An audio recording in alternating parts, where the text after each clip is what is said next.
Baik, terima kasih atas kesempatan yang diberikan kepada saya. Saya atas nama mahasiswa Arianto Karmakani, nomor Regis 221 17032.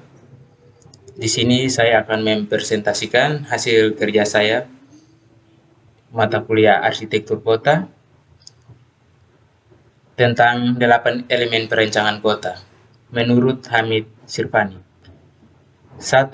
Tata guna lahan atau land as. Tata guna lahan adalah elemen kunci dalam perencanaan kota. Tata guna lahan berfungsi sebagai rencana dasar dua dimensi yang menjadi acuan ruang tiga dimensi dibentuk. Disarankan suatu perencanaan fungsi sebaiknya bersifat campuran atau mix. Dengan begitu diharapkan akan terjadi kegiatan terus-menerus selama 24 jam per hari yang akan meningkatkan sistem infrastruktur kota. Baik, slide yang berikutnya. 2. Tata bangunan atau building form and missing. Tata bangunan berkaitan dengan bentuk fisik bangunan, misalnya batas ketinggian bangunan, keperjalanan bangunan atau bulk, batas garis sepadan, penutup lahan atau amplop bangunan yang meliputi KLB dan KDB. Di samping itu terdapat juga hal-hal seperti penggunaan gaya arsitektur, skala, bahan termasuk warna bangunan. Baik, slide yang berikutnya. 3. Sirkulasi dan parkiran atau circulation and parking. Sirkulasi merupakan elemen yang menghubungkan suatu fasilitas dengan fasilitas lain. Contoh utamanya adalah jalan. Agar tidak membentuk suatu lingkungan sirkulasi yang ideal, maka jalan harus merupakan elemen ruang terbuka serta dipandang. Jalan tersebut hendaknya mampu memberi orientasi yang jelas bagi para pengemudi maupun pejalan kaki, serta membuat lingkungan yang dilaluinya mudah dikenali. Harus ada kerjasama dari sektor umum maupun swasta agar dapat mencapai tujuan tersebut. Sedangkan untuk masalah parkiran terdapat dua pengaruh terhadap kualitas lingkungan meliputi kelangsungan aktivitas kota dan dampak visual terhadap bentuk fisik dan struktur kota. Baik, slide yang berikutnya. Nomor 4, ruang terbuka atau open space.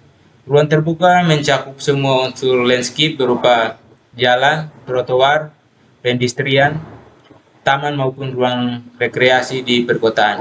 Ruang terbuka mestinya bisa menjadi bagian yang terintegrasi dan perencanaan kota dan bukan sekedar akibat dari penyelesaian tata ruang maupun arsitekturnya.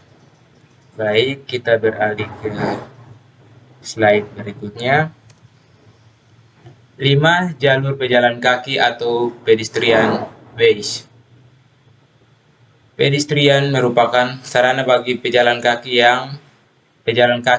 dan sarana untuk kegiatan pada sektor informal, misalnya pedagang kaki lima dan penjual enceran. Hal ini yang sekaligus bisa menghidupkan ruang-ruang terbuka kota. Oke, kita beralih ke slide berikutnya. 6. Aktivitas pendukung atau activity spot. Aktivitas pendukung dalam elemen perencanaan kota meliputi semua penggunaan dan kegiatan berlangsung di dalam ruang-ruang terbuka. Ya, seperti contoh pada gambar. Kita beralih ke slide berikutnya. 7. Rambu, papan reklame, dan lain-lain. Atau signet. Signet merupakan suatu elemen visual yang menjadi alat bantu untuk menginformasikan masyarakat pemakai ruang kota. Dalam hal ini perlu diatur agar tercipta keseimbangan antara kepentingan umum dan privat. Adapun dampak visual, signet tidak boleh terlalu berlebihan sehingga dapat mengurangi kesemarautan dan persaingan dengan rambu-rambu lalu lintas, meskipun sangat diperlukan. Seperti contoh pada gambar, kita beralih ke slide berikutnya. 8. Preservasi dan konservasi, atau bisa disebut juga preservation. Preservasi dan konservasi meliputi perlindungan terhadap tempat atau aset kota yang sudah ada karena dianggap istimewa, seperti bangunan-bangunan dengan nilai sejarah. Bangunan bersejarah perlu dilindungi karena nilai sejarahnya yang memiliki arti mendalam bagi masyarakat kota, bangsa maupun negara. Contoh gedung proklamasi, seperti pada gambar. Oke, demikian 8 elemen dari Hamid Sirfani. Kita beralih ke slide berikutnya. 5 elemen citra kota menurut Kevin Lynch. 1. Elemen path atau jalan atau jalur. Path adalah jalur-jalur di mana pengamat biasanya bergerak dengan melaluinya. Path dapat berupa jalan raya, trotoar, jalur transit, kanal, jalur kereta api. Bagi banyak orang ini adalah elemen dominan dalam gambaran mereka. Orang mengamati kota sambil bergerak melaluinya, dan sepanjang path elemen-elemen lingkungan lain diatur dan berhubungan. Contoh seperti pada gambar. Kita beralih ke slide berikutnya. Yang kedua, elemen X atau tepian. X adalah elemen linear yang tidak digunakan atau dipertimbangkan sebagai path oleh pengamat. X adalah batas-batas antara dua wilayah, sela-sela linear dalam kontinuitas. Pantai, potongan jalur kereta api, tepian bangunan dinding. X juga merupakan elemen linear yang dikenali manusia pada saat dia berjalan, tapi bukan merupakan jalur atau path. Batas bisa berupa pantai, dinding, deretan bangunan, atau jajaran pohon, atau landscape. Batasan juga bisa berupa barrier antara dua kawasan yang berbeda, seperti pagar, tembok atau sungai.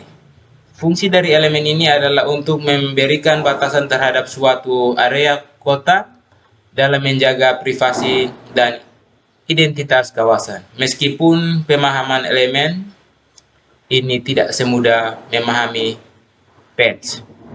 Oke, kita beralih ke slide selanjutnya. 3. Elemen distrik atau distrik. Distrik adalah kawasan kota yang bersifat dua dimensi dengan skala kota menengah sampai luas, di mana manusia merasakan masuk dan keluar dari kawasan yang berkarakter beda secara umum. Karakter ini dapat dirasakan dari dalam kawasan terbuka dari dalam kawasan tersebut, dan dapat dirasakan juga dari luar kawasan jika dibandingkan dengan kawasan di mana si pengamat berada. Elemen ini adalah elemen kota yang paling mudah dikenali setelah jalur atau path, meskipun dalam pemahaman tiap individu bisa berbeda. Distrik merupakan wilayah yang memiliki kesamaan atau homogen. Kesamaan tadi bisa berupa kesamaan karakter atau ciri bangunan secara fisik, fungsi wilayah, latar belakang sejarah, dan sebagainya. Elemen nodes. atau simpul. Nodes adalah titik-titik sport strategis dalam sebuah kota di mana pengamat bisa masuk dan yang merupakan fokus untuk ke dan dari mana dia berjalan. Nodes bisa merupakan persimpangan jalan, tempat break atau berhenti sejenak dari jalur. Persilangan atau pertemuan pet, ruang terbuka atau titik perbedaan dari suatu bangunan ke bangunan lain. Oke, kita beralih ke slide berikutnya. 5 elemen landmark atau penanda. Landmark adalah titik acuan di mana si pengamat tidak memasukinya. Mereka adalah di luar. Landmark biasanya merupakan benda fisik yang didefinisikan dengan sederhana seperti bangunan, tanda toko, atau pegunungan. Beberapa landmark adalah landmark jauh, dapat terlihat dari banyak sudut dan jarak atas puncak-puncak dari elemen yang lebih kecil dan digunakan sebagai acuan orientasi. Oke, kita beralih ke slide selanjutnya. Permasalahan lain menyangkut pengendalian guna lahan pertokohan berkaitan dengan bangunan temporer. Di negara tropis, penduduk golongan berpenghasilan tingkat bawah dapat saja memulai bangunan rumahnya dengan wujud bangunan temporer atau bahan bambu, ijuk, lantai tanah, dan sebagainya. Bangunan seperti ini pada praktek umumnya lepas dari pengawasan IMB atau izin mendirikan bangunan. Padahal sedikit demi sedikit bangunan tersebut dibuat permanen yang akhirnya perlu dikaji sesuai guna lahannya. Apakah bila guna lahannya melanggar aturan, bangunan yang telah bertahun-tahun tersebut harus dibongkar atau digusur tanpa menimbulkan masalah sosial. Oke, next.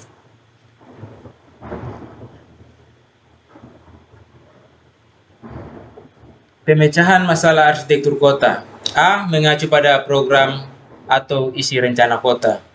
Rencana kota yang berimplikasi ke kawasan dapat berupa pelestarian kawasan bersejarah dan penataan kembali atau revitalisasi pusat kota, pengembangan kota baru, pengembangan kawasan perumahan, dan sebagainya.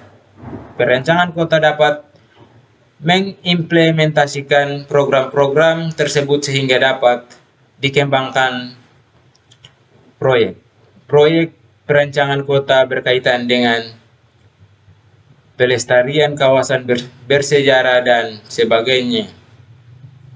Oke, next. B. Pemanfaatan perangkat implementasi rencana kota.